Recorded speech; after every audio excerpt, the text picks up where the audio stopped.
ಜಮಖಂಡಿ ನಗರದ ಹೊರವಲಯ ಮುಧೋಳ ರಸ್ತೆಯ ಆಲಗೂರು ಫರ್ನಿಚರ್ ಅಂಗಡಿಗೆ ಗುರುವಾರ ಮಧ್ಯಾಹ್ನ 3 ಗಂಟೆಯ ಸುಮಾರಿಗೆ ಬೆಂಕಿ ತಗುಲಿದ ಪರಿಣಾಮ ಅಂಗಡಿಯಲ್ಲಿದ್ದ ಫರ್ನಿಚರ್ಗಳು, ಸ್ಪಂಜ್, ಗಾದೆ ತಯಾರಿಕೆಯ ಸಾಮಗ್ರಿಗಳು ಸೇರಿದಂತೆ ಅನೇಕ ಬೆಲೆಬಾಳುವ ವಸ್ತುಗಳು ಬೆಂಕಿಗೆ ಆಹುತಿಯಾಗಿವೆ. ಅಂಗಡಿಯ ಮಾಲೀಕ ಮೊಹಮ್ಮದ್ ಸಾದಿಕ್ ಆಲಗೂರು ನಮಾಜ್ ಮಾಡಲು ಹೊರಗಡೆ ಹೋದಾಗ ಈ ಘಟನೆ ನಡೆದಿದೆ. ಮಾಲೀಕನ ಪ್ರಕಾರ ಅಂಗಡಿಯ ಸುತ್ತಲಿನ ಪ್ರದೇಶದಲ್ಲಿ ಅಮರಾಯಿ ಜಾತ್ರೆ ನಡೆಯುತ್ತಿದ್ದು, ಅಂಗಡಿಯ ಹಿಂದಿನ ಖುಲ್ಲಾ ಜಾಗದಲ್ಲಿ ಜಾನುವಾರುಗಳನ್ನ ನಿಲ್ಲಿಸಲು ಸ್ವಚ್ಛಗೊಳಿಸುತ್ತಿದ್ದ ಕೆಲ ಅಪರಿಚಿತರು ಖುಲ್ಲಾ ಜಾಗದಲ್ಲಿ ಬೆಳೆದಿದ್ದ ಕಸವನ್ನ ಸ್ವಚ್ಛಗೊಳಿಸಿ ಬೆಂಕಿ ಹಚ್ಚಿದ್ದಾರೆ. ಅದೇ ಬೆಂಕಿ ಅಂಗಡಿಗೆ ತಗುಲಿದ ಪರಿಣಾಮ ಸುಮಾರು 45 ರಿಂದ 50 ಲಕ್ಷ ರೂಪಾಯಿ ಮೌಲ್ಯದ ಸಾಮಗ್ರಿಗಳು ಬೆಂಕಿಗೆ ಆಹುತಿಯಾಗಿವೆ. ಅಂಗಡಿಯಲ್ಲಿದ್ದ ಸ್ಪಂಜ್ ಮತ್ತು ಗಾದೆ ತಯಾರಿಕೆಯ ಸಾಮಗ್ರಿಗಳು ಬೇಗನೆ ಬೆಂಕಿಗೆ ಆಕರ್ಷಿತವಾಗುತ್ತಿದ್ದಂತೆ ಅದನ್ನ ಕಂಡ ಅಪರಿಚಿತರು ಸ್ಥಳದಿಂದ ಪರಾರಿಯಾಗಿದ್ದಾರೆ.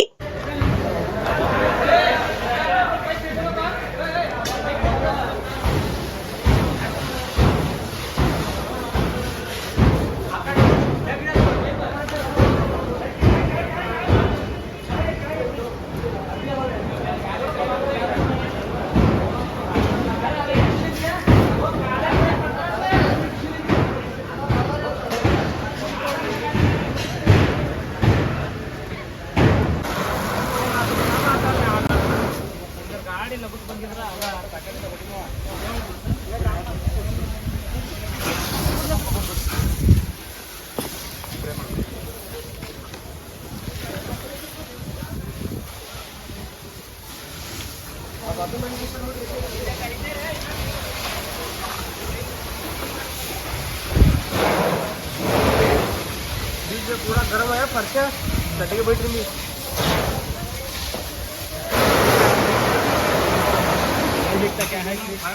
ಸರ್ಕಲ್ ಫರ್ನಿಚರ್ ಅಂಗಡಿ ನಾವು ಸ್ವಲ್ಪ ನಮಾಜ್ ಹೋಗಿದ್ವಿ. ಇಲ್ಲಿ ಜಾನುವಾರ ಜಾತ್ರೆ ಸಂಬಂಧ ಜಾಗ ಹಿಡಕ್ಕೆ ಬಂದಿದ್ರಿ. ಅವ್ರಿಗೆ ಇಲ್ಲಿ ಜಾಗ ಆ ಕಡೆ ಬಾಜುಗೆ ಹೋಗಿ ಹಿಡ್ರಿ ಅಂತೆಲ್ಲ ಹೇಳಿ ನಾನು ನಮಾಜ್ ಹೋಗ್ತೀನಿ. ಅವ್ರೇನು ಮಾಡ್ಯಾರ್ರಿ, ಇಲ್ಲಿ ಸ್ವಲ್ಪ ಜಾಗ ಖಾಲಿ ಐತಿ, ಕಸ ಐತ್ರಿ, ಅಲ್ಲಿ ಜಾಗ ಸ್ವಚ್ಛ ಮಾಡಿ ಆ ಜಾಗ ಹಿಡಿಬೇಕಂತೇಳಿ ಅವರು ಟ್ರೈ ಮಾಡಕ್ಕೆ ಹೋಗಿ ಎಲ್ಲ ಸುಟ್ಟು ಇದು ಮಾಡ್ಯಾರ. ಬೆಂಕಿ ಹಚ್ಚಿದ ಮೇಲೆ ಅವ್ರು ನಿಂದಿರಲಿಲ್ಲ, ಹೋಗ್ಬಿಟ್ರಿ. ಅವ್ರು ನಮಾಜಿಂದ ಬರೋ ಮಟ್ಟ ಬಂದು ನೋಡಿದ್ರೆ ಪೂರ್ತಿ ಎಲ್ಲ ಬೆಂಕಿ ಹಚ್ಚಿಬಿಟ್ಟಿದ್ರು. ಒಳಗೆಲ್ಲ ರಾ ಮಟೀರಿಯಲ್ ಇತ್ತು. ನಮ್ಮ ಕುಶನ್ ಸೋಫಾ ರೆಡಿ ಮಾಡೋದು ಫ್ಯಾಕ್ಟ್ರಿ ಎಲ್ಲ ಇದು, ಎಲ್ಲ ರಾ ಮಟೀರಿಯಲ್ ಇತ್ತು, ಎಲ್ಲ ಪೆಟ್ರೋಲ್ ಐಟಮ್ ರೀ. ಅದು ಸ್ವಲ್ಪ ಹತ್ತಂದ್ರೆ ಪೂರ್ತಿ ಎಲ್ಲ ಹಚ್ಕೊಂಡು ಬಿಡ್ತೈತಿ.